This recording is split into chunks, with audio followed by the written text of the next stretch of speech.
Welcome to crafts world. நம்ம இப்போ பார்க்க போகிறது வந்து வாட்டர் ஃபில்லிங் ஸ்டிச்சுன்னு சொல்லுவோம்ல. அதில் நம்ம வந்து A4 ஷீட்டில் ஒர்க் பண்ணோமா, இப்போ வந்துட்டு கிளாத்தில் ஒர்க் பண்ண போகிறோம். இதை வந்து பானி ஸ்டிச்சுன்னு சொல்லுவாங்க. இப்போ நம்ம யூ ஷேப்பில் வந்து ஒரு நல்ல ஒரு நெக் லைன் மாதிரி ஒரு யூ ஷேப்பில் வந்து நம்ம ஃபஸ்ட்டு ட்ரா பண்ணி வச்சுக்கிறோம் பென்னில். அது மேலே நம்ம இப்போ ஸ்டிச் கொடுக்க போகிறோம். இது வந்து வெறும் செயின் ஸ்டிச் தான், ஆனால் குட்டி குட்டியாக கொடுக்கணும். அந்த இப்போ ட்ரா பண்ணியிருக்கோம் இல்லையா, அது மேலேயும் அந்த செயின் ஸ்டிச்சை குட்டி குட்டியாக வரிசையாக கிட்டத்தட்ட அந்த லாக் ஸ்டிச் சொல்லுவோம்ல, லாக் ஸ்டிச் மாதிரியே தான். அந்த லாக் ஸ்டிச்சே தான், கொஞ்சம் பெரிய லாக் ஸ்டிச்சாக அப்படியே வரிசையாக கொடுத்துட்டு போகணும். இது வந்து நம்ம பெரிய செயின் ஸ்டிச் மாதிரி கொடுத்தோன்னா இது வந்து ஷேப் இந்த மாதிரி நல்ல MW இந்த மாதிரி ஷேப் ஓட்டி ஓட்டி போடுறோம், அது வந்து நல்லா வராது. குட்டி குட்டியாக எவ்வளோக்கு எவ்வளோ நம்ம குட்டியாக போடுறோமோ அவ்வளோக்கு எவ்வளோ இது வந்து ரொம்ப நல்ல நீட்டாக லுக் வரும். நீங்கள் பார்த்தீங்களா, ஒரு முடிக்கிறதுக்கே நான் ஒரு 10 ஸ்டிச்சுக்கு மேலே அதில் கொடுத்துருக்கேன் நான் இப்போது. அதே மாதிரியே வரிசையாக குட்டி குட்டியாக செயின் ஸ்டிச் போட்டுகிட்டே ஃபில் பண்ணணும்.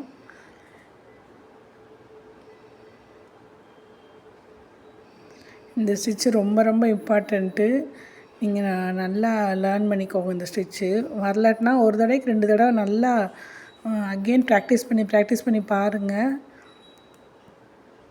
எந்த ஷேப்பில் நீங்கள் ஃபில் பண்ணாலும், எந்த இடத்துல பண்ணணுனாலும் இந்த MW இந்த ஷேப்லேயே தான், MW இதையே தான் போட்டு போட்டு பண்ணணும்.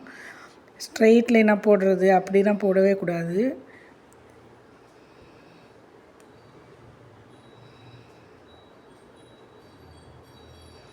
நீட்டாக அழகாக வரும் இந்த மாதிரி குட்டி குட்டியாக போட்டோன்னா.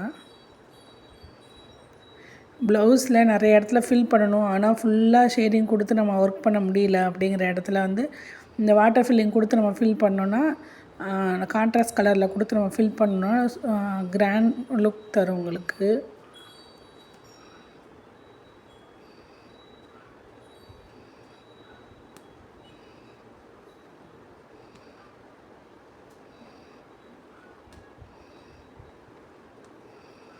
நான் உங்களுக்கு இப்போ வந்துட்டு இது எப்படி நல்லா பெரிய ஸ்டிச்சாக போட்டால் எந்த மாதிரி லுக்கு நல்லா இருக்காதுங்கிறதையும் நான் உங்களுக்கு இப்போ போட்டு காட்டுறேன் உங்களுக்கு, ஓகேவா? இப்போ வரிசையாக இப்போ குட்டி குட்டியாக போட்டிருக்கோமா, லாஸ்ட்டு உங்களுக்கு வந்துட்டு கடைசியாக முடிக்கும் போதில் உங்களுக்கு நான் பெருசாக போட்டு காட்டுறேன், ஓகேவா? அது எப்படி இருக்குது, இது என்ன மாதிரி இருக்குங்கிறது உங்களுக்கே தெரியும்.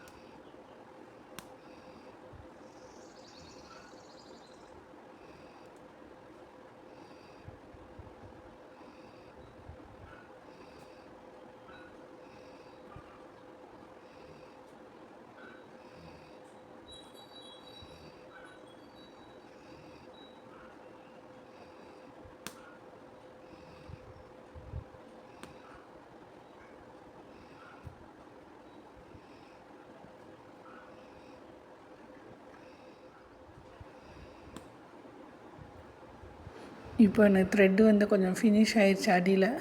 நான் இப்போ லாக் போட்டுக்கிறேன். முடிக்கும் போதில் இந்த இப்போ பாதியிலே உங்களுக்கு த்ரெட்டு காலி ஆகிடுச்சுன்னா அந்த இடத்துல வந்துட்டு நீங்கள் லாக் ஸ்டிச் போட்டு எண்டு நாட் போட்டு அப்படியே முடிச்சிடலாம், ஓகேவா? நம்ம இப்போ போடுறதே லாக் ஸ்டிச் மாதிரியே தான் போடுறோம். லாக் ஸ்டிச்சே கொஞ்சம் பெருசாக, அவ்வளோதான். செயின் ஸ்டிச் அளவு போடாமல் லாக் ஸ்டிச் அளவுக்கு கொஞ்சம் போட்டிங்கன்னா அதுதான் பானி ஸ்டிச்சுன்னு சொல்லுவோம். இப்போ நான் உங்களுக்கு இந்த சைடில் வந்துட்டு எப்படி போடக்கூடாதுங்கிற காட்டுறேன் பாருங்கள். பானி ஸ்டிச்சு பெருசாக போட்டால் எந்த மாதிரி வருங்கிறத நான் இப்போ காட்டுறேன்னு. நான் இப்போ பெரிய செயின் ஸ்டிச்சாக போடுறேன்.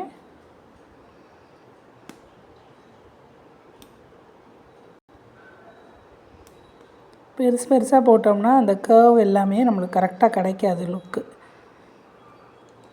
இப்போது கேபிட்டல் எம்னா போடுவோம் பார்த்துருக்கீங்களா, ஷார்ப் எண்டாக தானே இருக்கும், அதே மாதிரி தான் இருக்கும் இந்த பெருசாக இந்த ஸ்டிச் போட்டோன்னா.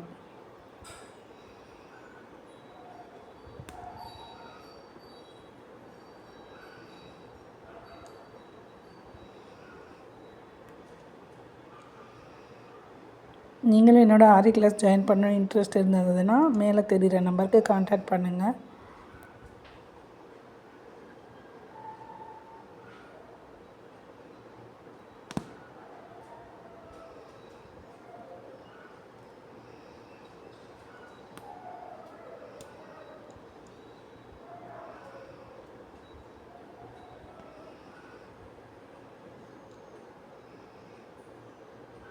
உங்களுக்கு புரியல நல்லா வீடியோ மியூட்டில் போட்டுட்டு கூட நீங்கள் நல்லா கவனித்து ஒரு தடவைக்கு 2 தடவை நல்லா ப்ராக்டிஸ் பண்ணுங்கள். ஓகேவா? பார்த்திங்கன்னா இதுக்கு டிஃப்ரென்ஸை இந்த மாதிரி தான் போடணும், இந்த மாதிரி போடக்கூடாது. நீங்கள் இந்த ஷேப் மட்டும் ஒர்க் பண்ணுங்கள் ஃப்ரெண்ட்ஸ். இது மட்டும் போதும். இதை ஒர்க் பண்ணிவிட்டு ஏதாவது டிசைன் நீங்கள் எப்பயும் போல் டிசைன் ஒர்க் பண்ணி காட்டுங்க. ஓகே, தேங்க்ஸ் ஃபார் வாட்சிங்.